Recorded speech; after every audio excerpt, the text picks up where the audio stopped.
الحمد لله الأحد الجبار والصمد الغفار، وأشهد أن لا إله إلا الله الواحد القهار، وأشهد أن محمدا عبده ورسوله النبي المختار. اللهم صل على محمد وعلى آل محمد كما صليت على إبراهيم وعلى آل إبراهيم إنك حميد مجيد. وبارك على محمد وعلى آل محمد كما باركت على إبراهيم وعلى آل إبراهيم إنك حميد مجيد. أما بعد فإن خير الكلام كلام الله، وخير السنن سنن محمد صلى الله عليه وسلم، وشر الأمور محدثاتها، وكل محدثة بدعة، وكل بدعة ضلالة، وكل ضلالة في النار. يا أيها الذين آمنوا اتقوا الله حق تقاته ولا تموتن إلا وأنتم مسلمون. أعوذ بالله من الشيطان الرجيم. بسم الله الرحمن الرحيم. ووصينا الإنسان بوالديه حملته أمه وهنا على وهن وفصاله في عامين أن اشكر لي ولوالديك إلي المصير. പ്രിയ സത്യവിശ്വാസികളെ, വിശ്വാസിനികളെ, അല്ലാഹു റബ്ബുൽ ഇസ്സത്തിന്റെ വിധിവിലക്കുകൾ ജീവിതത്തിന്റെ ഇതര മേഖലകളിൽ പാലിച്ചുകൊണ്ട് ജീവിതം മുന്നോട്ട് നയിക്കണമേ എന്ന് ആദ്യമായി എന്നോടെന്ന പോലെ നിങ്ങളോടും ഓർമ്മപ്പെടുത്തുകയാണ്, വസിയത്ത് ചെയ്യുകയാണ്. പ്രിയമുള്ളവരെ, ഇന്നത്തെ കാലഘട്ടത്തിലെ ആധുനിക വർത്തമാന സാഹചര്യങ്ങളിൽ പുതിയ തലമുറകളെ നമ്മൾ പരിശോധിക്കുമ്പോൾ അവരുടെ ചിന്തകളും ധാർമ്മികതകളുമൊക്കെ മാറിയിരിക്കുന്നു എന്നുള്ളതാണ്. അവരുടെ സ്വഭാവങ്ങളിൽ പോലും അതിന്റെ മാറ്റം പ്രകടമായി കാണാൻ സാധിക്കും. സ്വാഭാവികമായും തിരുവനന്തപുരത്തിന്റെ ഗവൺമെന്റ് എഞ്ചിനീയറിംഗ് കോളേജിന്റെ പുറത്ത് കുറച്ച് വിദ്യാർത്ഥികൾ രാത്രികാലങ്ങളിലൂടെ ആൺകുട്ടികളും പെൺകുട്ടികളുമായി ഇന്നത്തെ ന്യൂ ജനറേഷൻ എന്ന് വിളിക്കപ്പെടുന്ന ആളുകൾ, ജെൻഡർ ന്യൂട്രാലിറ്റിയുടെ ആളുകൾ, അവരിങ്ങനെ സംഘടിതമായിരിക്കുമ്പോൾ ആ നാട്ടുകാരായ ആളുകൾ കാരണവന്മാർ അവരെ ഉപദേശിച്ചു, മക്കളെ ഇത് ശരിയല്ല എന്ന് പറഞ്ഞപ്പോൾ അതിനോടുള്ള പ്രതിഷേധം അവർ കാണിച്ചത് പിറ്റേ ദിവസം പകല് വന്നിരുന്ന് ആൺകുട്ടികളുടെ മടികളിലൊക്കെ പെൺകുട്ടികളിരുന്ന് ബസ് സ്റ്റോപ്പിൽ പരസ്യമായിരുന്നൊരു പ്രതിഷേധം തീർക്കുകയാണ്.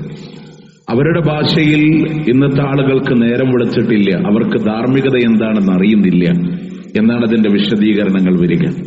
സ്വാഭാവികമായും ഈ പള്ളിയുടെ അകത്തളങ്ങളിൽ ഒരുമിച്ച് കൂടിയ ചെറുപ്പക്കാരോട്, മക്കളോട് നമുക്ക് പറയാനുള്ളത്, മാതാപിതാക്കളുടെ ഉപദേശങ്ങൾ അവരുടെ കാതുകളിലൂടെ വരുമ്പോൾ ഇന്നത്തെ കുട്ടികളുടെ മോഡേൺ ഭാഷയിൽ പറഞ്ഞാൽ, ഉപ്പ ഉപദേശിച്ചാൽ അതിന് പറയും തന്തവൈബാണ് എന്നൊരു വാക്കുപയോഗിക്കും.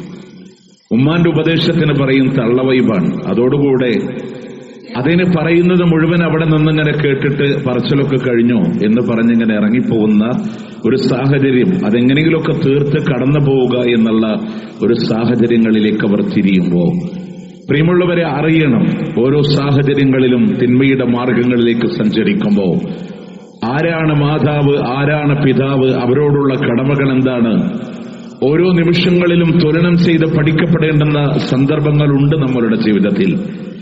കടുത്ത വെയിലിലൂടെ നടന്നു പോകുന്ന ഒരാളെ സംബന്ധിച്ചിടത്തോളം നല്ലൊരു മരത്തിന്റെ തണല് കിട്ടിയാൽ ആശ്വാസം കൊണ്ട് ആ മരത്തിന്റെ താഴെ അവൻ കുളിര് കൊള്ളുന്നുണ്ടെങ്കിൽ ആരെങ്കിലും ആ മരത്തിനെ പറ്റി ചിന്തിച്ചിട്ടുണ്ടോ?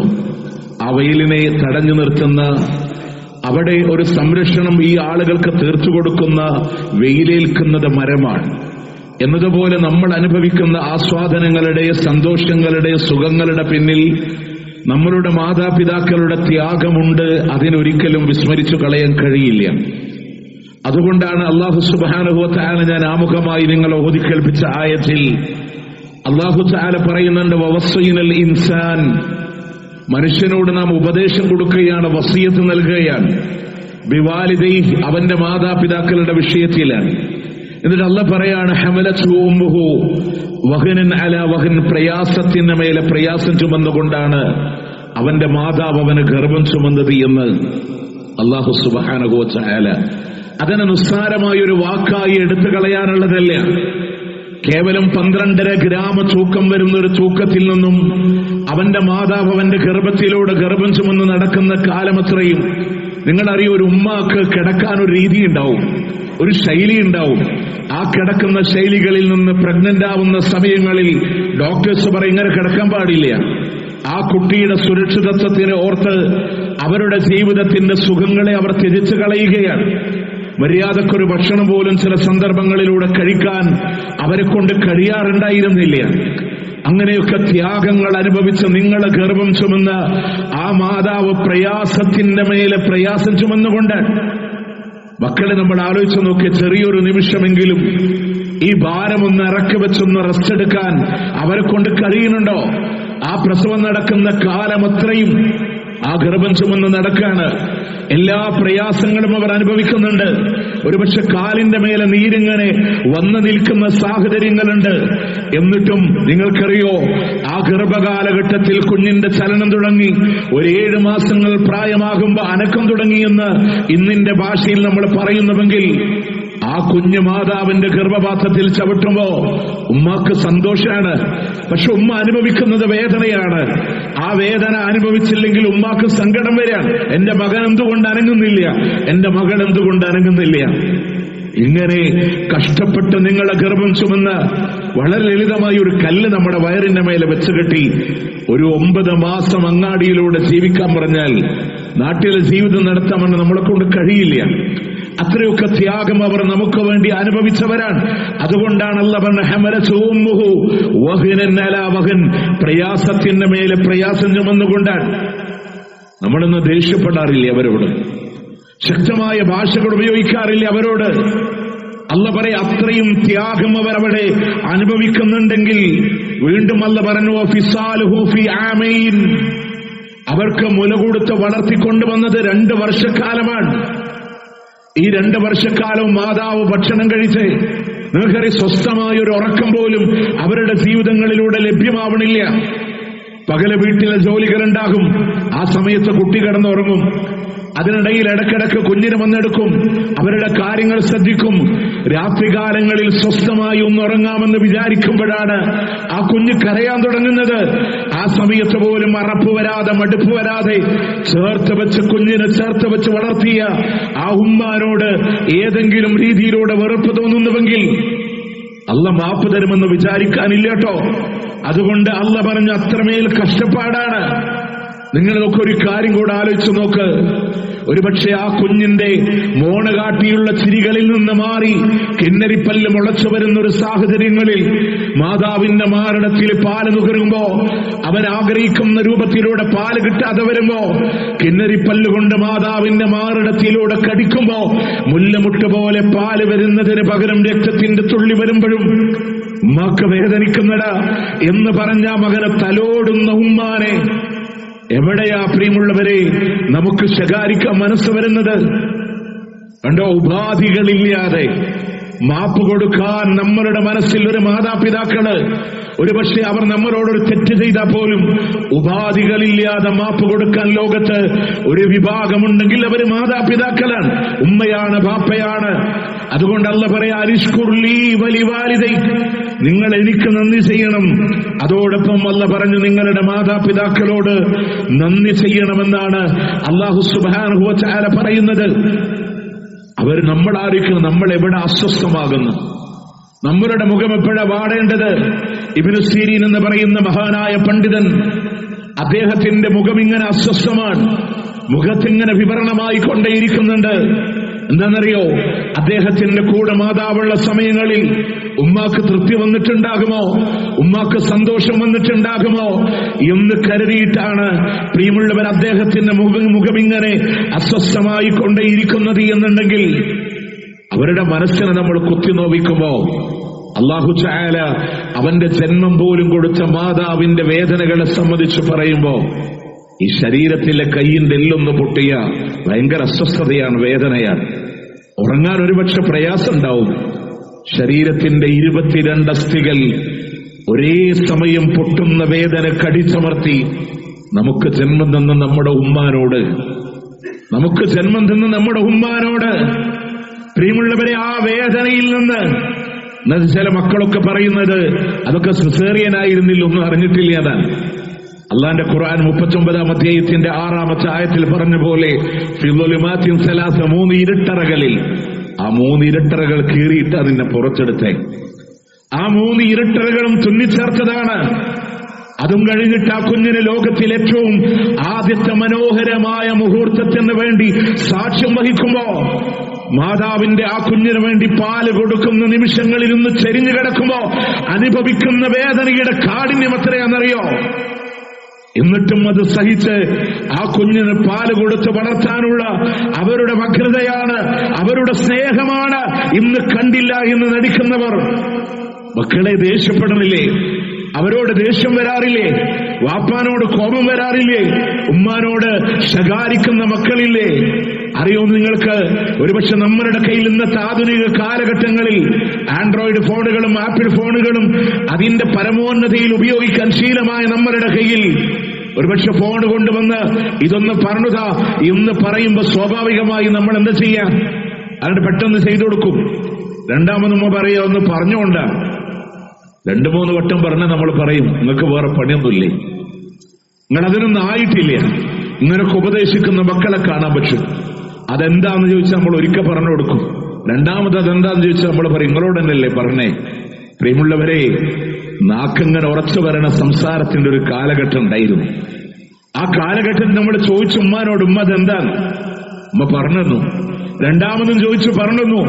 1 അല്ല 2 അല്ല 30 അല്ല 33 തവണ ചോദിച്ചാലും ആ കൊഞ്ചല് തീരുവോളം നമ്മളോട് പറഞ്ഞു തന്ന ആ ഉമ്മാനെയാ നമ്മളിന്ന് ശകാരിക്കുന്നത്. ആ ഉമ്മാനോടാണ് ദേഷ്യം വരുന്നത് എങ്കിൽ പ്രിയമുള്ളവരെ ആലോചിച്ചു നോക്കി, എന്ത് തന്നെ അവർക്ക് വേണ്ടി പകരം ചെയ്തു കൊടുത്താലും ഈ ജീവിതത്തിലൂടെ ചെയ്തു കൊടുക്കാൻ ആവണില്ല കേട്ടോ, ആവണില്ല. മഹാനായ അബ്ദുല്ലാഹി ഇബ്നു ഉമർ റളിയല്ലാഹു അൻഹു അള്ളാന്റെ കഅബാലയത്തിന്റെ ചാര നിൽക്കുമ്പോ ഒരു മനുഷ്യൻ തന്നെ മാതാവിനെ തോളത്തിലൂടെ ചുമന്നുകൊണ്ട് കഅബാലയത്തിനെ 7 തവണ തവാഫ് ചെയ്യുകയാ. ഉമ്മയുടെ ഷോൾഡറിൽ 7 തവണ തവാഫ് ചെയ്ത് ആ ഉമ്മാനെ താഴെറക്കി വെച്ച് അബ്ദുല്ലാഹി ഇബ്നു ഉമർ റളിയല്ലാഹു അൻഹുവിനോട് പറയുന്നുണ്ട്, എന്റെ ഉമ്മ എന്നെ ഗർഭം ചുമന്നതിന് ഈ കഅബാലയത്തിന് ഞാൻ തവാഫ് ചെയ്തു കൊടുത്തത് മതിയാകുമോ എന്ന് ചോദിക്കുമ്പോ അബ്ദുല്ലാഹി ഇബ്നു ഉമർ റളിയല്ലാഹു അൻഹു പറയുകയാണ്, ഇല്ല വലാ തുൽകത്തുൻ വാഹിദ. ഗർഭകാലഘട്ടത്തില് ഒരു സ്റ്റെപ്പ് എടുത്ത് വെച്ചതിന് പോലും അത് പകരമല്ല, ഒരു കാലെടുത്ത് വെച്ചതിന് പോലും അത് പകരമല്ല എന്നുള്ളതാണ്. അതുകൊണ്ട് നിങ്ങൾ ആലോചിച്ച് നോക്ക്, അവരുടെ സന്തോഷം കാണാൻ, അവരോട് നന്മ ചെയ്യ. ലോകത്തിൽ ഏറ്റവും വലിയ നന്മകൾ എണ്ണിയപ്പോ പറഞ്ഞു അവർക്ക് വേണ്ടി നന്മ ചെയ്യാന്ന് പറഞ്ഞു. നമ്മുടെ മക്കള് അവരോട് നന്മ ചെയ്യാന്നുള്ളതല്ലല്ലോ, അവരെത്ര ടെൻഷൻ അടിപ്പിക്കുന്നുണ്ട്. ആവശ്യപ്പെട്ടൊരു കാര്യം ചെയ്തു കൊടുക്കാൻ കഴിയാത്തതിന്റെ പേരിൽ ആവശ്യപ്പെട്ട് നേരെ വന്ന് ഡോറിങ്ങനെ ലോക്ക് ചെയ്ത് അടച്ചിങ്ങനെ അകത്ത് കയറിയിരിക്കുക. ഉമ്മ വന്ന് കുറെ വിളിക്കും, വാപ്പ ഒന്ന് വിളിക്കും, വാതിൽ തുറക്കില്ല. അവരുടെ മനസ്സിലെ ടെൻഷനാണ്. പ്രിയമുള്ളവർ, ഉരുക്കുകയാണ് അവരെ നമ്മൾ വീണ്ടും. ഇത്രയൊക്കെ കൊണ്ടുവന്നിട്ടും അവരെ വേദനിപ്പിക്കുകയാണ്. കുറെ സമയം വാതിൽ കൊട്ടുമ്പോ നിങ്ങൾക്കറിയോ പ്രിയമുള്ളവരെ, ഇതിനോടൊന്നും പകരം കൊടുക്കാൻ നാളെ ഖബർസ്ഥാനിലെ 6 അടി മണ്ണിന്റെ അകത്തലങ്ങളിൽ വാപ്പ ഉമ്മ കഴിയുമ്പോ ആ മണ്ണിന്റെ ചാര വന്നു നിന്ന് തിരിച്ചു പറയാൻ കഴിയാത്ത, ചെയ്തു കൊടുക്കാൻ കഴിയാത്ത ഒരു നിമിഷങ്ങൾ വരും. ഇന്ന് നമ്മളതിന്റെ വിലകളൊന്നും അറിയണില്ല. വീട്ടിലേക്ക് കടന്നു വരുമ്പോ സ്വീകരിക്കാൻ അറിയണില്ല.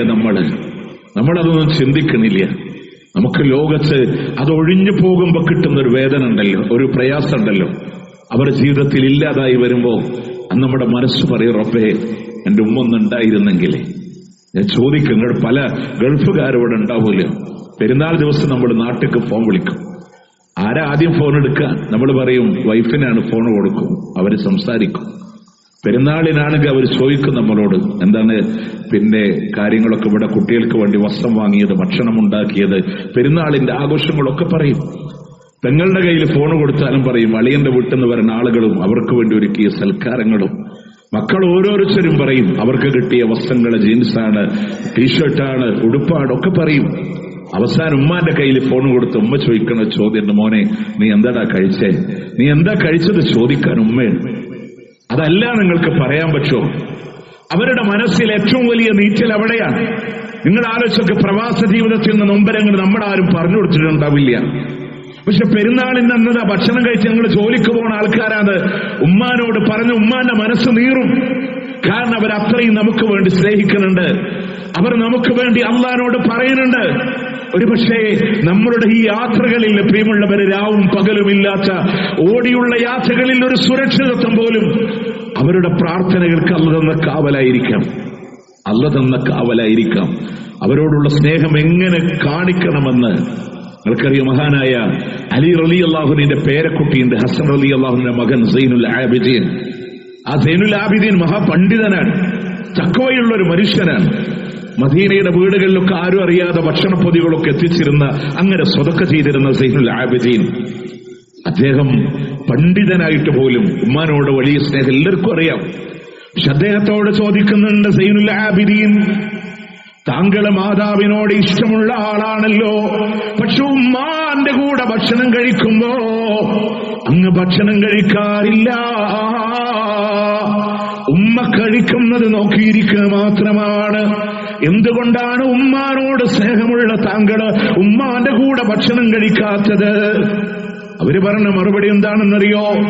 എന്റെ ഉമ്മാന്റെ കൂടെ ഞാൻ ഭക്ഷണം കഴിക്കുമ്പോ ഉമ്മ ആഗ്രഹിച്ചതില് എന്റെ കൈ വന്നു പോകുമോ എന്ന് ഞാൻ ഭയപ്പെടുന്നുണ്ട്. എന്റെ ഉമ്മാക്ക് ആ ഉമ്മ എടുക്കാൻ ആഗ്രഹിച്ചതിനെ ഞാൻ എടുത്തു പോവോന്നൊരു പേടിയുണ്ട്. നമ്മൾ ഉമ്മാരനൊന്ന് ആലോചിച്ചൊക്കെ, നമ്മുടെ വീട്ടിൽ ഒരുപാട് മീൻ പൊരിച്ചിട്ടുണ്ട്, ഒരുപാട് ചിക്കൻ പൊരിച്ചിട്ടുണ്ട്. നമ്മുടെ ഉമ്മ എന്താ കഴിക്കല്? ഏറ്റവും നല്ലത് നോക്കി മക്കൾക്കും ഭർത്താവിനൊക്കെ മാറ്റി വെക്കും, അല്ലേ? പലപ്പോഴും അവർക്കൊന്നും ഏറ്റവും നല്ലത് കഴിച്ചുള്ള ഉപാധികളില്ലാതെ നമ്മളെ സ്നേഹിച്ചവരാ. നമ്മൾ മറ്റുള്ളവരോടൊക്കെ സ്നേഹം കൊടുക്കുക നമുക്ക് തന്ന കണ്ടീഷൻസ് നോക്കിയിട്ടാണ്. പക്ഷെ ഉപാധികളില്ലാതെ ലോകത്ത് നമ്മളെ സ്നേഹിച്ചത് നമ്മളുടെ മാതാപിതാക്കളാണ്, പ്രിയമുള്ളവരെ. അതുകൊണ്ട് അവരുടെ മനസ്സിലൊരു നീറലാണ്. അവരല്ലാനോട് പറഞ്ഞാൽ രക്ഷ ഉണ്ടാവില്ല. ഇന്നത്തെ മക്കൾക്ക് ഞാനിത് പറയുന്ന, ഒരു പ്രണയത്തിൽ അകപ്പെട്ട് ആ പ്രണയത്തിന്റെ മൂർധന്യ അവസ്ഥയിൽ മാതാപിതാക്കളെ ശകാരിക്കുന്നവർ, നിങ്ങൾ ആലോചിച്ചു നോക്ക്. ഇത് നിസ്സാരമായൊരു വിഷയമല്ല. ഒരു കാലഘട്ടത്തിൽ കോടതികളിൽ എവിടെയോ കേട്ടിരുന്ന വാദം. കേരളത്തിന്റെ മലപ്പുറം ജില്ലയിൽ നിന്ന് 2 മുസ്ലിം പെൺകുട്ടികള്, അവര് ലെസ്ബിയനാണ്, പെണ്ണുമായി ജീവിക്കാൻ ആഗ്രഹിച്ചവരാന്ന് പറഞ്ഞപ്പോ അതിന് മീഡിയകൾ ഇങ്ങനെ ഹൈലൈറ്റ് ചെയ്യുമ്പോ ആ വാപ്പാനും ഉമ്മാനിങ്ങനെ വല്ലാതെ മോശപ്പെടുത്തിയ സാഹചര്യങ്ങൾ നമ്മൾ കണ്ടവരാണ്. അതിൽ നിന്ന് മാറി ഇന്ന് ചങ്ങരംകുളത്തിന്റെ മൂക്കിന്റെ താഴെ വിവാഹം കഴിഞ്ഞ പെൺകുട്ടിയാണ് പിറ്റേ ദിവസം നാട് വിട്ടു പോണേ. കാരണം അവൾക്ക് കൂടെ ജീവിക്കാനുള്ളത് വേറെ പെൺകുട്ടിയാണ്. ഇതൊരു മിമ്പറെന്നാ ഞാൻ നിങ്ങളോട് പറയണേ. ഏതോ നാട്ടിലെ ന്യൂസുകളല്ല, നമ്മളുടെ മൂക്കിന്റെ താഴെ വരെ നടക്കുമ്പോ പ്രിയമുള്ളവരെ, എന്നിട്ട് നമ്മളുടെ മാതാപിതാക്കൾ നിന്ദിക്കപ്പെടുമ്പോ, മക്കളെ ഇന്ന കാമുകി വേണമെന്ന് പറയുമ്പോ നമ്മൾ കാണുന്നില്ല വൈരാഗ്യ കൊലപാതകങ്ങൾ. മഹാനായ റഈസുൽ മുഫസ്സിരീൻ ഇബ്നു അബ്ബാസ് റളിയല്ലാഹു അൻഹുമ അദ്ദേഹത്തിന് മുമ്പിൽ ഒരാൾ വന്നു. തന്റെ പ്രിയപ്പെട്ട കാമുകിയെ മറ്റൊരാൾ വിവാഹം കഴിച്ചതിന്റെ പേരിൽ അവനോടുള്ള കൊലപാതകം നടത്തി, അവനെ കൊന്നുകളഞ്ഞു. എന്നിട്ട് അദ്ദേഹം പറയാ, എവിടെയും എന്നെ പിടിക്കപ്പെട്ടിട്ടില്ല, ഇനി എന്റെ ശിക്ഷ ജീവിതത്തിൽ തൗബ ചെയ്ത് നന്നാവണമെന്ന് ആഗ്രഹമുണ്ട് എനിക്ക്. എങ്ങനെയാ ഞാൻ പെരുമാറുള്ളത്? ഇനി എന്താ ഞാൻ ചെയ്യാനുള്ളത്? ഇബ്നു അബ്ബാസ് റളിയല്ലാഹു അൻഹു പറയാൻ, നിന്റെ മാതാപിതാക്കളെ ജീവിച്ചിരിപ്പുണ്ടോ എങ്കിൽ അവർക്ക് വേണ്ടി നീ നന്മ ചെയ്യണമെന്നാണ്. ലാ അഅലമു ഇൽമൻ, ഒരു അറിവും എനിക്കറിയില്ല, അഹബ്ബ ഇലല്ലാഹി മിൻ ബിർരിൽ വാലിദൈൻ, മാതാപിതാക്കളോട് നന്മ ചെയ്യുന്നതിനേക്കാൾ ലോകത്തൊരു നന്മയുണ്ടെന്ന് എനിക്കറിയുന്നില്ല, അതുകൊണ്ട് അവർക്ക് വേണ്ടി നന്മ ചെയ്യണമെന്ന് ഇബ്നു അബ്ബാസ് റളിയല്ലാഹു അൻഹുമാ. വീട്ടിൽ നിന്ന് ഇറങ്ങിപ്പോവാ, എന്നിട്ട് കോടതികളിലൂടെ കൊണ്ടുവരാൻ. മക്കളിങ്ങനെ വയസ്സ് നോക്കിയിരിക്കുന്ന കാലഘട്ടത്തിലാ 18ഉം 21ഉം വയസ്സിങ്ങനെ നോക്കിയിരിക്കും.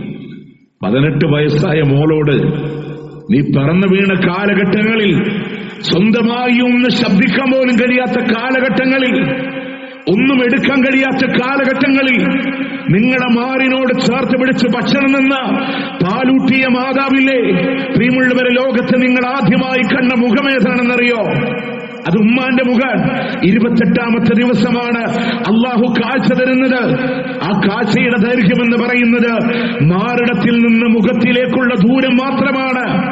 ആ ഉമ്മാനെ തന്നിട്ട് പരിപാലിച്ചിട്ട് സ്വന്തം ഇഷ്ടങ്ങളെ മറന്നുവെച്ച് കാത്തുവെച്ച് 18 വയസ്സ് വരെ നിന്നെ സ്നേഹിച്ച ഉമ്മാനേക്കാൾ ഇന്നലെ കണ്ടവൻ നിന്നെ സ്നേഹിക്കുന്നു എന്ന ബോധ്യം നിങ്ങളെ വരുന്നുവെങ്കിൽ ഒരു കാര്യം അടിവരയിട്ട് വെച്ചോ, ആ പുരുഷന് നിന്നോട് സ്നേഹമില്ല. ഒരു പെൺകുട്ടി വാപ്പാനുമ്മാനെ വിട്ട് നിന്റെ കൂടെ ഇറങ്ങി വരാമെന്ന് യുവാക്കളെ നിങ്ങളോട് പറയുന്നുവെങ്കിൽ അവൾ സ്നേഹമറിയാത്തവളാണ്. അറബ് രാജ്യത്തിന്റെ മണ്ണില് കഫീലിന്റെ കയ്യിൽ നിന്ന് കേൾക്കുന്ന അസഭ്യവർഷങ്ങൾ മുഴുവൻ കേട്ടാലും, എത്ര വേദനകൾ അനുഭവിച്ചാലും, ഒരുപക്ഷെ ചില ഹൗസ് ഡ്രൈവേഴ്സിന് അറബികൾ അവരെ തലയിൽ റിങ്ങെടുത്ത് അടിക്കുന്ന ഡ്രൈവർമാര് വരണ്ട്. മുതിർന്ന മനുഷ്യനാണ്, ഒരു കുടുംബത്തെ നയിക്കുന്നവരാണ്. പല ഭക്ഷണങ്ങളും ഇഷ്ടമുള്ളത് വരെ കഴിക്കുമ്പോ കുടുംബത്തിനെ ഓർത്ത് മാറ്റിവെക്കുന്നുണ്ട്. ഈ അടുത്ത കാലത്ത് കണ്ട ന്യൂസിൽ ഏറെ ഹൃദയത്തിൽ കുരുങ്ങിയത്, 30 വർഷം അറബ് രാജ്യത്തിന്റെ മണ്ണിൽ ജോലി ചെയ്ത് കൂടെയുള്ളവർ ആ മനുഷ്യനെ യാത്രയേക്കുമ്പോ ആ മനുഷ്യൻ പറയാണ്, എന്തെങ്കിലും ആഗ്രഹം ഇനി ഗൾഫിൽ നിറവേറ്റാനുണ്ടോ? എനിക്കൊരു പീസ് ഷവായ കഴിക്കണമെന്ന് ആഗ്രഹമുണ്ട്, ഞാൻ ഇന്ന് വരെ രുചി നോക്കിയിട്ടില്ല. ആരെ? അറബ് രാജ്യത്ത് പണിയെടുക്കുന്നവൻ. അവരുടെ മക്കൾ ഡെയിലി അറബി ഫുഡായിരിക്കാം. അങ്ങനെ ഉരുകുന്നുണ്ട് പ്രിയമുള്ളവരെ. ആ വാപ്പാന്റെ സ്നേഹം കണ്ടില്ല എന്ന് നടിച്ച്, ആ ഉമ്മാന്റെ നൊമ്പരം കണ്ടില്ല എന്ന് നടിച്ച് ഏതോ ഒരുത്തന്റെ കൂടെ ഇറങ്ങിപ്പോകുമ്പോ അള്ളാന്റെ കോടതിയിൽ മാപ്പില്ല. പോലീസ് സ്റ്റേഷന്റെ വരാന്തകളിൽ, കോടതികളുടെ വരാന്തയിൽ പോകല്ല മോളെ എന്ന് പറഞ്ഞ് നിലത്ത് കിടന്ന് പർദ്ദയിട്ട ഉമ്മ നിലത്ത് കോടതിയുടെ സിമന്റ് തറയിൽ കിടന്ന് മകളുടെ കാല് പിടിക്കുന്ന സാഹചര്യങ്ങളില് നിനക്ക് ഞാനില്ല എന്ന് പറഞ്ഞ് വാപ്പാ സ്ത്രീ ഇങ്ങനെ ചേർത്ത് പിടിക്കുമ്പോ ആ പുരുഷന്റെ തോളത്ത് ചാഞ്ഞു കിടക്കുന്ന ഉമ്മാന്റെ ഹൃദയത്തിന്റെ വേദന, മക്കളെ വയറ്റിലൊന്ന് തൊട്ടു നോക്ക്. നിങ്ങള് അള്ളാഹു തന്നൊരു ചിഹ്നം കേട്ടോ, പൊക്കിൽ കൊടിയുടെ ചിഹ്നമുണ്ട്. ഏത് അതിനൂതനമായ ശ്വാസക്രിയക്ക് പോലും എടുത്തു കളയാൻ കഴിയാത്ത ഒരു ചിഹ്നമുണ്ടല്ലോ തന്നെ. ഉമ്മാടെ ശരീരത്തിൽ നിന്ന് ഊർജം ഇങ്ങനെ അന്നം വലിച്ചെടുത്ത അടയാളം. അവർ തിന്നതിൽ നിന്നും അവർ കുടിച്ചതിൽ നിന്നും നമ്മൾ അനുഭവിച്ചത്, നമ്മൾ ആസ്വദിച്ചത്, ഒരു തവണയെങ്ങാനും അവർ അള്ളാഹിനോട് പറഞ്ഞാൽ ലോകത്ത് ആസിഡുകളുടെ രാജാവെന്ന് പറയുന്ന സൾഫ്യൂരിക് ആസിഡിനെക്കാളും ലോകത്തുള്ള പവറുകളൊന്നുണ്ടെങ്കിലേ ഉമ്മാന്റെ നോവുന്ന കണ്ണുനീരാൻ. ബനൂ ഇസ്രായേലിന്റെ കഥ പറയുന്ന പ്രവാചകൻ സല്ലല്ലാഹു അലൈഹി വസല്ലം സ്വഹീഹുൽ ബുഖാരിയിൽ വിശദീകരിച്ച് തരുന്നുണ്ട്. ആബിദായ സ്വാലിഹായ ജുറൈജ് എന്ന അള്ളാഹ്ക്ക് വേണ്ടി ആരാധനകൾ ചെയ്യുന്ന മനുഷ്യൻ ജനങ്ങളുടെ ശല്യമൊന്നും ഉണ്ടാവാതെ ഒരു വിജനമായ ഉയരമുള്ള സ്ഥലത്ത് പോയി ആരാധന ചെയ്യാൻ അദ്ദേഹത്തിന്റെ ഉമ്മ മകനെ അന്വേഷിച്ചു പോവാണ്. അവിടെ ചെന്ന് വിളിക്കുന്നുണ്ട്, മോനെ ജുറൈജേ. ആ സമയത്ത് ജുറൈജ് നമസ്കാരത്തിലാണ്. റബ്ബി ഉമ്മീ വസ്സലാത്തി, അല്ലാഹുവേ എന്റെ ഉമ്മ വിളിക്കുന്നുണ്ടല്ലോ, ഞാൻ നമസ്കാരത്തിലാണല്ലോ, ഞാൻ നമസ്കാരത്തിലാണല്ലോ. ആ സമയത്ത് ഉമ്മ വിളി കേൾക്കാതെ തിരിച്ചു വരാണ്. വീണ്ടും ഉമ്മ ഇങ്ങനെ കടന്നു പോകുന്നുണ്ട്. പിന്നീട് അപ്പോഴും മകൻ നമസ്കാരത്തിലാണ്. ഉമ്മാന്റെ വിളിക്കുത്തരം നൽകാൻ കഴിയണില്ല. ആ മാതാവ് സങ്കടത്തോടെ തിരിച്ചു വരുന്നുണ്ട്. മൂന്നാമതും കുന്ന് താണ്ടി കടന്നു ചെല്ലുമ്പോ ജുറൈജ് നമസ്കാരത്തിൽ തന്നെയാ. ആ വിളിക്ക് ഉത്തരം കൊടുക്കണില്ല. അവസാനം ആ ഉമ്മ അള്ളാഹിനോട് കരഞ്ഞു പറയുകയാണ്, അല്ലാഹുമ്മ ലാ തുമിത്ഹു ഹത്താ യൻദുറ ഇലാ വുജൂഹിൽ മുമിസാത്ത്. വേശ്യകളായ ദുർവൃത്തകളായ സ്ത്രീകളുടെ മുഖത്ത് നോക്കിയിട്ടല്ലാതെ എന്റെ മോനെ മരിപ്പിക്കല്ലേ അല്ലാ, എന്റെ മോനെ മരിപ്പിക്കല്ലേ അല്ലാ. ഇസ്രായേലുകാർ തീരുമാനിച്ചു ആ മനുഷ്യന്റെ ആരാധനക്ക് തടസ്സമുണ്ടാക്കണം. അവർ പല ശ്രമങ്ങളും നടത്തി. ഒരു വേശ്യ വരെ പറഞ്ഞുവിട്ട് നടന്നില്ല. അവസാനം ആ വേശ്യ ഒരു ആട്ടിടയനുമായി ശാരീരിക ബന്ധം സ്ഥാപിച്ചവർ ഗർഭിണിയായപ്പോ ആളുകളോട് മുഴുവനും പറഞ്ഞു ഇത് ജുറൈജിന്റെ കുട്ടിയാണെന്ന് കള്ളം പറഞ്ഞു. അവസാന ആളുകൾ ഇദ്ദേഹത്തിന്റെ ആരാധനാ മണ്ഡപം തകർത്തു. സമൂഹത്തിന്റെ മുമ്പിൽ ഒരു മോശക്കാരനെ പോലെയായി. അവസാനം അള്ളാഹു തന്നെ അദ്ദേഹത്തെ സംരക്ഷിച്ചു. ആ സ്ത്രീ പ്രസവിച്ചപ്പോ ഇദ്ദേഹം ചോദിക്കുന്നുണ്ട്, മോനെ നിന്റെ പിതാവ് ആരാണ്? തൊട്ടിലിൽ സംസാരിച്ച ഈസാ അലൈഹിസ്സലാമിന് ശേഷം സംസാരിച്ച മറ്റൊരു കുഞ്ഞു സാഹിബ് ജുറൈജാൻ. ആ കുട്ടി പറഞ്ഞു, ഇന്നാലിന്ന റായിയാണ്, ആട്ടിടയനാണ് എന്റെ പിതാവ്. പ്രിയമുള്ളവരെ, കുറച്ചൊരു സമയമെങ്കിലും വേദന ഇത്ര ഇബാദത്ത് ചെയ്തിട്ടും അള്ളാഹ് സംരക്ഷിച്ചു. എന്നിരുന്നാൽ പോലും അതിന്റെ ഇടയിലെ വേദന തിന്നത് ഉമ്മാന്റെ വിളിക്കുത്തരം നൽകാത്തതുകൊണ്ടാണ്. ഇസ്ലാമിലെ ഇബാദത്ത് വരെ വഴിമാറിയുന്നില്ലേ? സുന്നത്ത് നിസ്കാരത്തിനിടയിൽ ഒരു ഉമ്മ വിളിച്ചാൽ ഉമ്മാന്റെ വിളിക്കുത്തരം നൽകണമെന്ന്, ഉമ്മാന്റെ വിളിക്കുത്തരം നൽകണമെന്ന് അള്ളാഹുവിന്റെ പ്രമാണം നമ്മളോട് പറയാം. നമ്മൾ സുന്നത്ത് നിസ്കരിച്ചുകൊണ്ടിരിക്കാൻ, ആ നിസ്കാരത്തിനിടയിൽ ഒരു അത്യാവശ്യത്തിന് ഉമ്മ വിളിക്കാൻ, ആ നിസ്കാരം നിർത്തുന്നില്ല. അതിനിടയിൽ ഉമ്മാന്റെ വിളിക്കുത്തരം നൽകി ബാക്കി നമുക്ക് എന്ത് ചെയ്യാം? നിസ്കരിക്കാമെന്നുള്ളതാണ്. അത്ര സ്ഥാനമുണ്ട് മാതാപിതാക്കൾക്ക് അല്ലാഹ് തന്നത്, അള്ളാഹു തന്നത്. നിങ്ങൾ ആലോചിക്കൂടെ, ആപത്തിൽ നമ്മൾ പെടുമ്പോൾ രക്ഷപ്പെടാനുള്ള മറ പോലും മാതാപിതാക്കൾക്ക് ചെയ്ത നന്മകളാണെന്നുള്ളതാണ്. ഗുഹയിൽ അകപ്പെട്ട ആളുകൾ ഒരു പാറ വന്നവരുടെ ഗുഹാമുഖം അടഞ്ഞു പോകുമ്പോ മാതാപിതാക്കൾക്ക് വേണ്ടി പാല് കൊണ്ടുവന്നിട്ട് അവരത് കൊണ്ടുവരുമ്പോഴേക്കും അവർ ഉറങ്ങിപ്പോയിരുന്നു. ഉറങ്ങുന്ന സമയം വരെ കാത്തിരുന്ന് കണ്ണുമിഴിച്ചപ്പോൾ അവർക്കത് കൊടുത്ത മകൻ, അല്ലാഹുവേ നിന്റെ പ്രീതി ആഗ്രഹിച്ചുകൊണ്ടാണ് ഈ വിപത്തിൽ നിന്ന് ആ അമല് മുൻനിർത്തി അല്ലാഹുവിനോട് പറയാൻ എന്നെ രക്ഷിക്കണമെന്ന് പറയുമ്പോ ഗുഹാമുഖത്തിന്റെ പാറ മാറിപ്പോയിട്ടുണ്ടെങ്കിൽ പ്രിയമുള്ളവരെ, അവരുടെ പ്രാർത്ഥനയാണ് നമ്മളുടെ കരുത്ത്. എന്നാൽ അവർ നമുക്കെതിരെ പറഞ്ഞാൽ അള്ളാന്റെ കോടതിയിൽ നമുക്ക് മാപ്പ് കിട്ടില്ല എന്ന ബോധ്യം നമ്മളുടെ മനസ്സിലുണ്ടാവണം. പ്രിയമുള്ളവരെ, നമ്മൾ ആലോചിച്ച് നോക്ക്, ഇത്രയൊക്കെ നമ്മളെ വളർത്തിയിട്ട് നമ്മൾ എന്താ പറയാ? ഇനി വാപ്പിയൊക്കെ മൂത്ത മോന്റെ വീട്ടിൽ നിന്നോട്ടെ, ചെറിയ മോന്റെ വീട്ടിൽ നിന്നോട്ടെ, തറവാട് അവനല്ലേ എടുത്തേ. ഇതിനൊന്നുമില്ല പ്രിയമുള്ളവർ. ഉമ്മ ഒരാളുടെ വീട്ടിലെ, വാപ്പ ഒരാളുടെ വീട്ടിലെ, അള്ളാഹു ഇണക്കി ചേർത്ത ബന്ധങ്ങളാണ്. അള്ളാഹു ഇണക്കി ചേർത്ത ബന്ധങ്ങളാണ്. മദീനയുടെ മസ്ജിദ് നബവിയുടെ മിമ്പറില് അള്ളാന്റെ മുത്തുനബി കാൽപാദമൂന്നുമ്പോ അവിടുന്ന് പ്രവാചകൻ പറഞ്ഞു ആമീൻ. 3 വട്ടം ആമീൻ. ദിന ജിബ്രീലിന്റെ ദുആ. ആ പ്രാർത്ഥനയിൽ 3ാമത്തെ പ്രാർത്ഥന, ഒരാളുടെ അടുക്കൽ പ്രായാധിക്യമുള്ള മാതാപിതാക്കളുണ്ടായിട്ട് സ്വർഗം നേടാത്ത മക്കളുണ്ടെങ്കിൽ അവൻ നാശമടയട്ടെ, അവൻ തുലയട്ടെ എന്ന ജിബ്രീലിന്റെ ദുആ ഇന്ന് ഞാൻ ആമീൻ എന്ന് പറഞ്ഞു പോയി. സ്വർഗമാണ് നമുക്ക്. അതിനുള്ള വഴിയ ഉമ്മ, അതിനുള്ള വഴിയാണ് വാപ്പ. അവർ പ്രായാധിക്യത്തോടെ എനിക്ക് വേണം, എന്റെ സ്വർഗം അവിടെയാണ്, എന്റെ മക്കൾക്കുള്ള മാതൃക അവിടെയാണ്. പ്രിയമുള്ളവരെ, 15 വയസ്സിനിടയിൽ ഏറ്റവും കൂടുതൽ ഉപയോഗിച്ച പദമേതെന്നറിയോ? ഉമ്മ എന്നാണ്.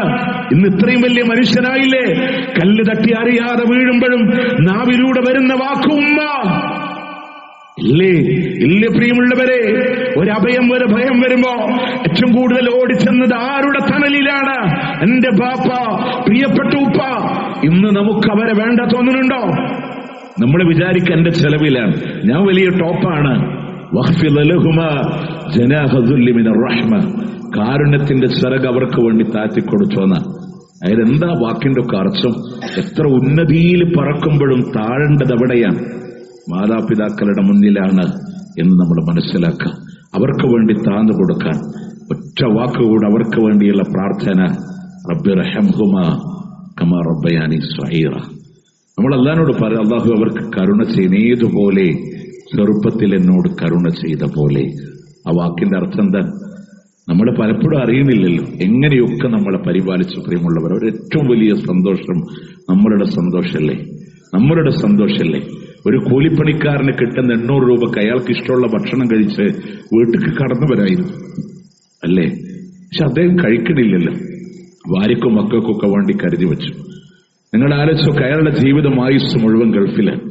ഇവിടുന്ന് ഭാര്യ വിളിച്ചു പറയിക്ക, മോൻ നടക്കാൻ തുടങ്ങിയിട്ടുണ്ട്, കാണാൻ വിധിയില്ലാതെ ഫോട്ടോ മാറത്ത് വെച്ച് കിടക്കുന്ന എത്ര പാവങ്ങളുണ്ട്.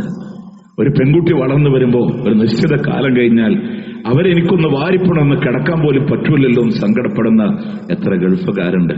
എന്നിട്ടും ഇഷ്ടപ്പെട്ടതൊക്കെ എത്തിച്ചു കൊടുത്ത് അവരുടെ സന്തോഷങ്ങളിൽ മാത്രം സന്തോഷം കണ്ട് ജീവിക്കുന്നവരുടെ മനസ്സ് വേദനിപ്പിച്ചാൽ അള്ളാഹു മാപ്പ് തരൂല്ല.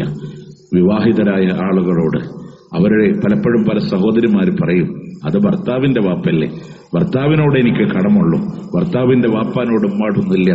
ഒരു മാനുഷികമായ പരിഗണന, ഒരു മാനുഷികമായ സ്നേഹം അവിടെ അനിവാര്യമാണ്. അള്ളാന്റെ കോടതി നമ്മൾ തോൽക്കൂല പ്രിയമുള്ളവരെ. അള്ളാന്റെ കോടതി രക്ഷപ്പെടാൻ ഇതൊക്കെ വലിയ കാരണമാണ്. ഏറ്റവും വലിയ നന്മകളിൽ എണ്ണിയതാണ് ബിറുൽ വാലിദൈൻ, നന്മ ചെയ്യുക. ഏറ്റവും വലിയ തിന്മകളിൽ എണ്ണിയതാണ് വഖൂഖുൽ വാലിദൈൻ, അവരെ ബുദ്ധിമുട്ടിക്കൽ. റിളല്ലാഹു ഫീ റിളൽ വാലിദൈൻ വസുഖ്തുല്ലാഹി ഫീ സുഖ്തിൽ വാലിദൈൻ. അള്ളാന്റെ തൃപ്തി മാതാപിതാക്കളുടെ തൃപ്തിയിലാണ്, അള്ളാന്റെ കോപം പോലും മാതാപിതാക്കളുടെ കോപത്തിലാണ്. മനസ്സിലാക്കി കടമ നിർവഹിച്ച് സ്വർഗം നേടാനുള്ള അവസരങ്ങളെ ഉപയോഗപ്പെടുത്തി ജീവിക്കാൻ നമ്മൾ ശ്രദ്ധിക്കുക. അല്ലാഹു സുബ്ഹാനഹു വ തആല അനുഗ്രഹിക്കുമാറാവട്ടെ.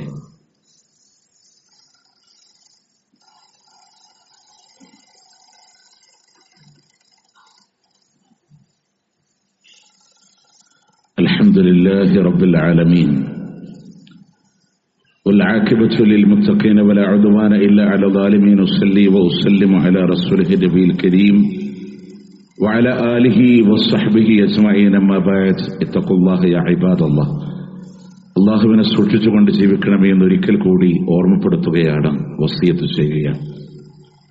പ്രിയമുള്ളവരെ, വളരെ വേദനാജനകമായ ഒരു സന്ദർഭത്തിലാണ് നമ്മൾ ഇന്നത്തെ ദിവസം ഇവിടെ കടന്നുകൂടിയത്. നമ്മുടെ ഈ പള്ളിയിൽ എല്ലാ വെള്ളിയാഴ്ചയും ജുമാഅക്ക് വരുന്ന നമ്മളുടെ സഹോദരൻ, അദ്ദേഹത്തിന്റെ ജനാസ മറമാടിയിട്ടാണ് പല ആളുകളും ഇന്ന് പള്ളിയിൽ വന്നിരിക്കുന്നത്. അല്ലാഹു സുബ്ഹാനഹു വ തആല അദ്ദേഹത്തിന് മഗ്ഫിറത്തും മർഹമത്തും നൽകി അല്ലാഹു അനുഗ്രഹിക്കുമാറാവട്ടെ. ഇന്നലത്തെ ദിവസം നടന്ന ഒരു സൽക്കാരത്തിനിടയിൽ, ഒരു നിക്കാഹിന്റെ കാർമ്മികത്വം നടന്നുകൊണ്ടിരിക്കുന്നതിനിടയിൽ അവിടെ ഇരിക്കുന്ന ആളുകൾ മുഴുവനും നിക്കാഹിനെ കാതോർത്തുകൊണ്ടിരിക്കുമ്പോൾ, ഖുതുബ കാതോർത്തുകൊണ്ടിരിക്കുമ്പോൾ അള്ളാഹുവിന്റെ അലംഘനീയമായ വിളിക്ക് ശാന്തമായ ഉത്തരം നൽകി. നമ്മൾ മനസ്സിലാക്കേണ്ടത് ഇങ്ങനെയാണ് മരണമെന്നുള്ളത്. നിങ്ങൾ നിലച്ചിരിക്കാത്ത നിമിഷത്ത് കടന്നു വരും. നമ്മളൊക്കെ പറഞ്ഞൊരു വാക്കില്ല, ഇന്നാ ലില്ലാഹി വ ഇന്നാ ഇലൈഹി റാജിഊൻ. അത് ഓർമ്മപ്പെടുത്താനാണ്. നമ്മളെല്ലാവരും അള്ളാഹുവിലേക്കുള്ളതാണ്, അവനിലേക്ക് മടങ്ങാനുള്ളവരാണ്. ഇതെപ്പോഴും ഈ പറയുന്ന വാക്ക് നമ്മളിൽ ഓർമ്മയുണ്ടാവണം. നമ്മൾ വിചാരിക്കും എനിക്ക് ആരോഗ്യപരമായിട്ട് പ്രശ്നമില്ല, ശാരീരികപരമായിട്ട് എനിക്ക് പ്രശ്നമില്ല. പക്ഷേ അറിയില്ല കേട്ടോ, എപ്പോഴാണ് അല്ലാഹു തആല കണക്കാക്കിയ സമയമെന്നറിയില്ല. അതുകൊണ്ട് ഏത് സമയവും നമ്മൾ കരുതിയിരിക്കണമെന്നുള്ള ഒക്കെ. ഇവിടെ നിന്ന് ഖുതുബ കഴിഞ്ഞ് നമ്മുടെ വീട്ടിലേക്ക് എത്തുമെന്ന് പറയാൻ പോലും നമുക്കറിയില്ല.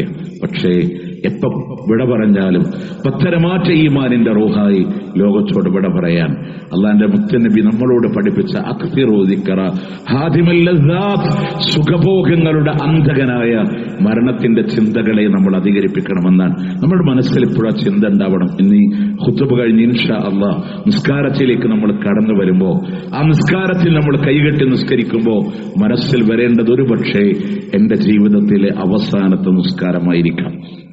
അസറിന് ഞാൻ ഉണ്ടാകുമെന്ന് അറിയില്ല. ആ ഒരു ചിന്തയോടുകൂടെ നമസ്കരിച്ചു നോക്ക് പ്രിയമുള്ളവരെ. എത്ര ഭക്തിസാന്ദ്രമാണ് നമ്മളുടെ നമസ്കാരം എന്ന് പറയുന്നത്. അതുകൊണ്ട് തന്നെ നമ്മളുടെ കൂടെ ഇഴുകിച്ചേർന്ന ഒരു സഹോദരൻ, നമ്മളുടെ കൂടെ ഇതേ പള്ളിക്കകത്ത് കഴിഞ്ഞ ആഴ്ചകളിൽ വരെ ഉണ്ടായിരുന്ന സഹോദരൻ ഇന്ന് ഖബർസ്ഥാനിലാണ്. നാളെ നമ്മളും ഖബർസ്ഥാനിലാണ്. നമുക്ക് കൊടുക്കാൻ കഴിയുന്നത് ആത്മാർത്ഥമായ പ്രാർത്ഥനയാണ്. ഈ ഒരു ഐക്യത്തിന്റെ കെട്ടുറപ്പിന്റെ ആഗ്രഹങ്ങളുടെ പിന്നിൽ വലിയ ലക്ഷ്യമെന്താണെന്നറിയോ? നിങ്ങൾക്ക് ഭൗതികമായിട്ടൊന്നുമല്ല നമ്മൾ ആരും ആഗ്രഹിക്കപ്പെടേണ്ടത്. നാളെ ഇതുപോലെ സോഷ്യൽ മീഡിയയുടെ കോളങ്ങളിലൂടെ എന്റെ മരണവാർത്ത കടന്നു വരുമ്പോ എനിക്ക് വേണ്ടി ആത്മാർത്ഥമായി ദുആ ചെയ്യാൻ ഒരു തൗഹീദുള്ള ഒരു സഹോദരന് വേണമെന്ന ചിന്തയോടുകൂടെ അല്ലാഹുവിന്റെ ഹബീബ് പറയാൻ, നിങ്ങളിൽ ഒരാൾ മരണപ്പെട്ട് 100 തൗഹീദുള്ള ആളുകൾ ആ മയ്യത്തിന് വേണ്ടി നമസ്കരിക്കുമ്പോ അല്ലാഹു തആല ചോദിക്കുന്നത് കൊടുത്തിട്ടല്ലാതെ ഇല്ല എന്നാണ്.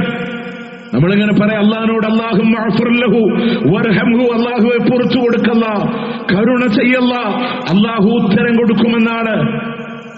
ആ ഒരു പ്രാർത്ഥന കിട്ടാൻ നമ്മളൊക്കെ ആഗ്രഹിക്കേണ്ടത്. തൃശ്ശൂരിൽ നിന്ന് ഇങ്ങോട്ട് ഞാൻ ഖുതുബക്ക് വരുമ്പോ ചങ്ങരംകുളത്തിന്റെ തഖ്വ പള്ളിയിൽ ഈ സ്നേഹബന്ധം കാത്തു സൂക്ഷിക്കുമ്പോ നാളെ ഏതെങ്കിലും ഒരു ദിവസം സോഷ്യൽ മീഡിയയിൽ എന്റെ മരണവാർത്ത നിങ്ങളുടെ കാതുകളിൽ എത്തുമ്പോ നാളെ നിസ്കരിക്കാൻ ഒരാളെ കിട്ടാൻ ഇനി എത്തിപ്പെടാൻ കഴിയാത്തവനും അവിടുന്ന് ആത്മാർത്ഥമായി അള്ളാഹിനോട് പറയുന്നൊരു മനസ്സുണ്ടോ? ഇതിനേക്കാളും വലിയ ബന്ധങ്ങളില്ല പ്രിയമുള്ളവരെ, ഇല്ല പ്രിയമുള്ളവരെ. അതുകൊണ്ട് ഓരോ കണ്ണിപ്പൊഴിയുമ്പോഴും നമുക്ക് പ്രാർത്ഥിക്കാം. എത്ര ആളുകളാണ് ചുരുങ്ങിയ കാലയളവിനിടയിൽ നമുക്കിടയിൽ വിട പറഞ്ഞത്. അല്ലാഹുവേ, ഓരോരുത്തർക്കും മഅ്ഫിറത്തും റഹ്മത്തും നൽകി നീ അനുഗ്രഹിക്കണേ അല്ലാഹ്. കഴിഞ്ഞ ദിവസം തന്നെയാണ് നമ്മളുടെ ജ്യേഷ്ഠ സുഹൃത്തും അല്ലാഹുവിന്റെ വിളിക്കുത്തരം നൽകി അകലാട് ഒരുപാട് ദഅവ പ്രബോധനങ്ങളിൽ നമുക്ക് ഒരുപാട് മർദ്ദനങ്ങളേറ്റിരുന്ന കാലഘട്ടങ്ങളിൽ ഒരു പ്രൊട്ടക്ഷനായി കൂടെ നിന്ന സഹോദരൻ കഴിഞ്ഞ ദിവസം അല്ലാഹുവിന്റെ വിളിക്കുത്തരം നൽകി ലോകത്തോട് വിട പറഞ്ഞു. അല്ലാഹു അവരുടെ ഒക്കെ ഖബറുകളെ സ്വർഗ്ഗപ്പൂന്തോപ്പാക്കി നൽകുമാറാവട്ടെ. നാളെ അവരും നമ്മളെയും എല്ലാം അല്ലാഹു അവന്റെ ജന്നാത്തുൽ ഫിർദൗസിൽ ഒരുമിച്ച് ചേർക്കുമാറാവട്ടെ. അല്ലാഹുമ്മ റബ്ബന അല്ലാഹുമ്മ അഗ്ഫിർ ലിൽ മുഅ്മിനീന വൽ മുഅ്മിനാത്ത് വൽ മുസ്ലിമീന വൽ മുസ്ലിമാത്ത് അൽ അഹ്യാഇ മിൻഹും വൽ അംവാത്ത് ഇന്നക മുജീബുദ് ദഅവാതി യാ ഖാദിൽ ഹാജാത്ത്. അല്ലാഹുമ്മ അഇസ്സിൽ ഇസ്ലാമ വൽ മുസ്ലിമീൻ വഅദിൽ അശ്ശിർക വൽ മുശ്രികീൻ. അല്ലാഹുമ്മ അൻസുർ ഇഖ്വാനൽ മുസ്ലിമീന ഫീ ഫലസ്തീൻ വഫീ റഫാ വഫീ عزة وفي لبنان. اللهم كن لهم نصيرا ولا تكن عليهم. اللهم ارحم موتاهم واشف مرضاهم وتقبل شهداءهم. اللهم لا تسلط علينا من لا يرحمنا. اللهم ربنا آتنا في الدنيا حسنة وفي الآخرة حسنة وقنا عذاب النار. ربنا تقبل منا إنك أنت السميع العليم وتب علينا إنك أنت التواب الرحيم واغفر لنا يا غافر المذنبين. وصلى الله على نبينا محمد وعلى آله وصحبه أجمعين.